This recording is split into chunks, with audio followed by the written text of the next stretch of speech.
kaum Sodom hari ini, ya, para homoseksual, para gay, atau kaum LGBTQ plus plus plus yang kemudian hari ini berusaha melakukan kerusakan. Ada strategi yang mereka lakukan secara bertahap dan masif sampai kemudian nanti itu akan membuat apa yang tadinya salah, apa yang tadinya maksiat itu akhirnya menjadi berubah menjadi itu adalah normal. Itu upaya normalisasi yang mereka lakukan itu. Jadi sampai kemudian ada tampilan tadi itu ada sepasang gay yang menikah lalu bisa mengadopsi bayi secara legal. Itu bisa kita baca sampai ada terjadi seperti itu secara publik, legal, itu berarti ada proses dan tahapan-tahapan sebelumnya yang terjadi. Yang kadang itu kita itu tidak ngerti, umat ini masalah ini tidak ngerti.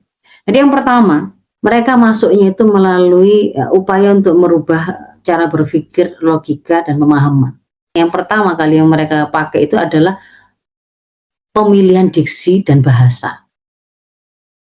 Jadi mereka menggunakan bahasa pilihan kosakata tertentu karena memang ada target tertentu, yaitu mempengaruhi cara berpikir masyarakat. Nanti setelah ini saya tunjukkan.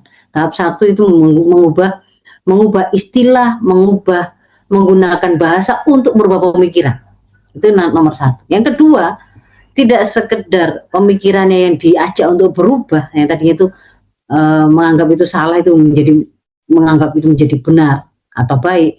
Yang kedua itu rasa yang dimiliki oleh masyarakat juga dirubah. Jadi menarik simpati. Nanti ada caranya tahap dua.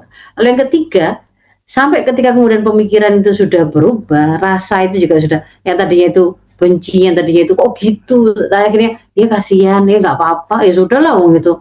Toh itu juga sendiri, kehidupan pribadinya sendiri, ya sudah mulai begitu normalisasi, ya sudah nggak apa-apa, pokoknya nggak ganggu orang. Nah, dia para LGBT ini kemudian melakukan live di TikTok, menyampaikan tips-tipsnya bagaimana hidup menjadi pasangan gay.